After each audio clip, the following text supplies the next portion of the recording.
এটা অনেকে বোঝাবার চেষ্টা করি, তারা ভুল বোঝে, বুঝতে পারে না।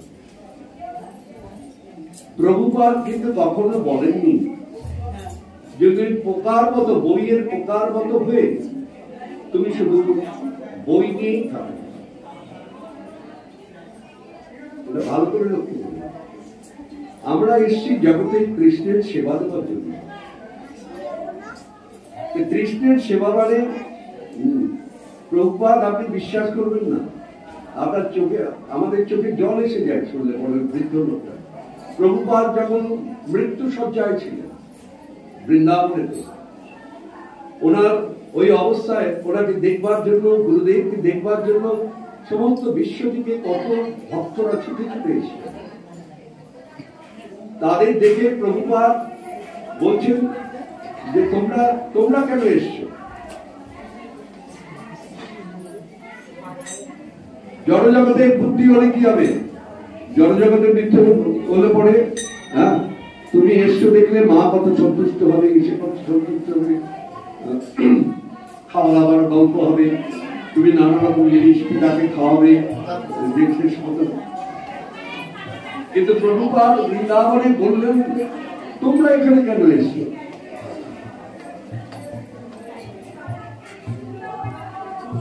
তাহলে তোমরা গ্রন্থ কি বললে? তোমরা আত্মার কখনো মৃত্যু নেই, তা আমার মৃত্যু হবে তোমরা জানলে কি করে?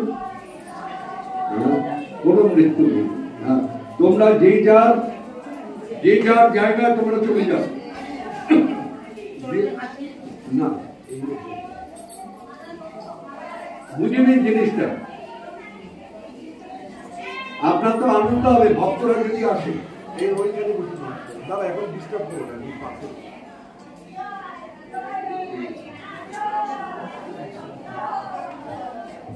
তোমার দেখে আনন্দ হবে যে আমাকে দেখতে এসছে। প্রভুপাদ তাদের বললেন যে আমাকে দেখতে এসছো কেন? তোমরা সকলে ফিরে যাও, ফিরে গিয়ে তোমাকে যাকে যে দায়িত্ব দেওয়া হয়েছে, বিশাল দায়িত্ব, এক একটা মন্দিরের প্রেসিডেন্ট মানে যার দায়িত্ব, তোমরা সেই দায়িত্ব পালন করো, তাতে আমি সন্তুষ্ট, আমার কাছে আসতে। এই হলো চিন্তা করবো। যেই বিদেশিদের দেখলে আমরা ভয় কাঁপি, এখনো কাঁপি। আমরা বিদেশিদের একটু বেশি খোসামত করি, ভয় পাই ওদের দেখে, কারণ আমরা বিদেশের শাসনে ছিলাম। ওদের শৌর্য বীর্যের কথা আমরা জানি, আমরা সেজন্য ভয় পাই। কিন্তু আপনারা শুনে অবাক হয়ে যাবেন, 69 বছর বয়সে প্রভুপাদ গেছিলেন আমেরিকা। 69, 60 বছর থেকেই কিন্তু বৃদ্ধের মানে ছাপা লেগে যায়, সেই জায়গায় 69 বছর বয়সে তিনি গেছিলেন। এবং আপনি বিশ্বাস করবেন না, যারা দেখেছে তারা জানে প্রভুপাদকে দেখে বিদেশিরা কি করে ভয় পেতেন। আমি জানি না কোন ভারতবর্ষে তাকে দেখে বিদেশিরা এত ভয় পেতেন। আর এই ভয়টার কারণ ছিল প্রভুপাদ কৃষ্ণ। আর কিছু ভয়টা করে কেন? তার প্রতি মাথা নিচু হয়ে যায় যে তার কি জ্ঞান। প্রভুপাদ গীতা লিখেছেন প্রায় 59টা গ্রন্থের রেফারেন্স দিয়ে। চিন্তা করে দেখুন, এতগুলো গ্রন্থের রেফারেন্স উদ্ধৃত করেছেন তিনি। কি করে তার মনে থাকলো? বেদেতে কোথায় কি বলেছেন, পুরাণে কোথায় কি বলেছেন, গীতায় ভগবান কি বলেছেন। ওই জন্য তারা তাকে ভয় পায়।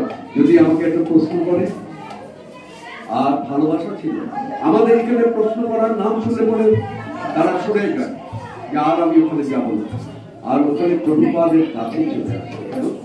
শ্রদ্ধায় মাথা নিচু হয়ে যাচ্ছে যে এর কি জ্ঞান চিন্তা করেছে। প্রভুপাদের জ্ঞানের কোনো তুলনা হয়। কত বিদেশিরা তার গ্রন্থ পড়ে পড়ে প্রশংসা করে যে ইনি একমাত্র ভারতবাসী যিনি জগৎকে নতুন আলো দেখিয়েছেন। একটা প্রভুপাদের কাছ থেকে আমরা একটা বিরাট কথা শুনেছি, আমি তো আগে করে শুনেছি, কৃষ্ণ ভাবনামৃত কর্ম, মানে যা কিছু কর্ম তুমি করো কৃষ্ণের জন্য করো, কৃষ্ণের ভাবনা করে করো, যেটা গীতায় ভগবান একাদশ অধ্যায় বিশ্বরূপ দর্শন যুগের আপনার 55 নম্বর শ্লোকে বলেছেন, মত কর্ম কৃত মত পরম মত ভক্তঃ সঙ্গ বর্জিত নির্বৈরঃ সর্বভূতেষু ইহ সমামেতি পাণ্ডব। ভগবান বলেছেন, প্রভুপাদটা পড়ে দেখি, যা কিছু কর্ম করো, যা কিছু কর্ম করো আমার জন্য নয়, ভগবানের প্রীতির জন্য। যা কিছু চিন্তা করো কৃষ্ণের জন্য চিন্তা করো।